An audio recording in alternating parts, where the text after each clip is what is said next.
Hello students, I am नवीन। स्वागत है आपका मेरे YouTube channel basic maths on tips में। और इस वीडियो में मैं करने वाला हूँ class 9th chapter number system के एक topic exponent of real number से रिलेटेड इंपॉर्टेंट सम, जो कि मैंने आर डी शर्मा से लिया है। तो चलिए शुरू करते हैं। तो देखिए, सम में हमें दिया है if x equal to cube root 28 and y equal to cube root 27 find the value of. तो हमें यहाँ पर इसकी वैल्यू निकालनी है। तो क्वेश्चन स्टार्ट करने से पहले हम एक आइडेंटिटी के बारे में जान लेते हैं। जो आइडेंटिटी ये होती है कि एक्स की क्यूब माइनस वाई की क्यूब इक्वल होता है एक्स माइनस वाई ब्रैकेट में x square plus x y plus y square. तो इस सम को सॉल्व करने के लिए मैं इस आइडेंटिटी का यूज़ करूँगा। अब देखिए, अगर हम यहाँ देखें x square plus x y plus y square है, तो यहाँ पर भी है x square plus x y plus y square. तो यहाँ पर ये दोनों सेम है। तो यहाँ पर एक्स माइनस वाई जो है वो यहाँ नहीं है। ऊपर देखें तो 1 है। तो अगर मैं यहाँ नीचे एक्स माइनस वाई लिख लूँ और ऊपर भी एक्स माइनस वाई लिख लूँ, तो आपस में मैं जब एक दूसरे से काटूंगा तो 1 आ जाएगा। तो देखिए, मैं इसको इस तरह से लिख सकता हूँ।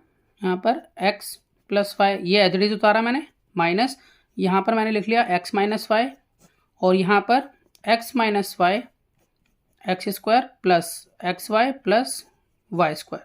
तो मैंने ये पूरी आइडेंटिटी जो है वो यहाँ लिख ली। अब देखिए, एक्स माइनस वाई से एक्स माइनस वाई को मैं कट करूँगा तो 1 आ जाएगा। तो यहाँ पर ये पूरा का पूरा इसके इक्विवेलेंट हो गया है। तो यहाँ पर मैं कह सकता हूँ कि मैं इसको इस तरह से लिख सकता हूँ। अब नेक्स्ट स्टेप में हम दोबारा से लिखते हैं। ये x plus y as it is है, माइनस ये एक्स माइनस वाई भी एज इट इज़ है।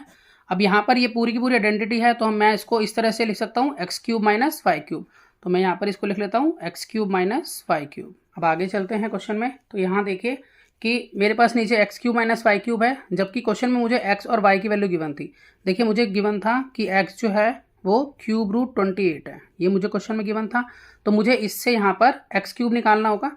तो यहाँ पर सेपरेटली मैं इसको सॉल्व कर लेता हूँ। तो देखिए, मैं दोनों तरफ जो है क्यूब कर दूंगा, जिससे कि यहाँ पर क्यूब रूट कैंसिल हो जाएगा।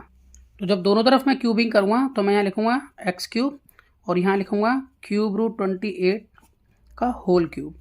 अब देखिए, जैसा कि हमें मालूम है कि अगर क्यूब रूट एक्स लिखा हो तो हम इसको लिख सकते हैं एक्स की पावर 1/3। ठीक है, तो इसी का यूज़ मैं यहाँ कर लूँगा। तो मैं इसको लिख सकता हूँ कि 28 और यहाँ पर बाहर इसकी पावर 1/3, और इसके बाहर ब्रैकेट में हम लिखेंगे ये बाहर वाला 3, और इधर है एक्स क्यूब। ठीक है, अब हम इसको आगे सॉल्व कर लेते हैं। तो हम यहाँ पर एक लॉ लगाएंगे। तो उस लॉ के अकॉर्डिंग देखिए, एक्स की पावर m हो, बाहर n हो, तो हम क्या करते हैं, पावर्स की मल्टीप्लाई करते हैं। तो इस लॉ का इस्तेमाल करूँगा मैं यहाँ पर। तो इसलिए मैं यहाँ लिख सकता हूँ 28, अब यहाँ पर 1/3 मल्टीप्लाई 3। तो इस 3 से ये 3 जो है वो कैंसिल हो जाता है। तो इस तरह से एक्स क्यूब जो है वो आ जाती है हमारे पास 28। इसी तरीके से हम जो है वो वाई क्यूब निकाल लेंगे। तो जैसे कि हमें यहाँ दिया हुआ है y is equal to cube root 27। तो हम जानते हैं कि अगर हम 27 का क्यूब रूट निकालें तो वो हो जाता है 3। तो हम यहाँ पर डायरेक्टली 3 लिख सकते हैं। तो y की वैल्यू जो है वो यहाँ 3 आ जाती है। अब यहाँ पर दोनों तरफ क्यूबिंग करूँगा मैं। तो जब क्यूबिंग करूँगा तो ये हो जाएगा y क्यूब, और इसका क्यूब करूँगा तो ये हो जाएगा 27। तो इस तरह से y क्यूब जो है वो यहाँ 27 के इक्वल आ गई है। अब हमें यहाँ पर x क्यूब मिल गया है जो कि 28 है, और y क्यूब मिल गया है जो कि 27 है। तो यहाँ पर हम इसे पुट कर सकते हैं। तो हम यहाँ पर लिखेंगे x प्लस वाई माइनस, अब x minus y as it is लिखेंगे हम यहाँ पर, और उसके बाद नीचे एक्स क्यूब यानी कि 28 माइनस, और y क्यूब हमारा आया है 27। यहाँ पहले हम लिखेंगे 27। तो यहाँ पर हो गया x plus y minus x minus y, और यहाँ पर कुछ नहीं बचा। तो हम यहाँ 1 लिखें या ना लिखें कोई ज़रूरत नहीं है। ठीक है, मैंने फिर भी यहाँ लिख दिया है। अब देखिए, यहाँ पर माइनस है और बाइनोमियल है, तो यहाँ पर साइन चेंज होंगे। तो यहाँ पर x plus y minus x plus y, यहाँ के साइन चेंज होगा, क्योंकि ये दरअसल माइनस जो है -1 होता है। -1 को दोनों से मल्टीप्लाई कराएंगे तो साइन चेंज हो जाएंगे। अब यहाँ पर देखें तो माइनस का x और प्लस का x जो है वो कैंसिल हो जाता है आपस में, और यहाँ पर बच जाता है 2y। अब देखिए, अगर हम y की वैल्यू यहाँ देखें तो y की वैल्यू यहाँ पर हमारी 3 थी।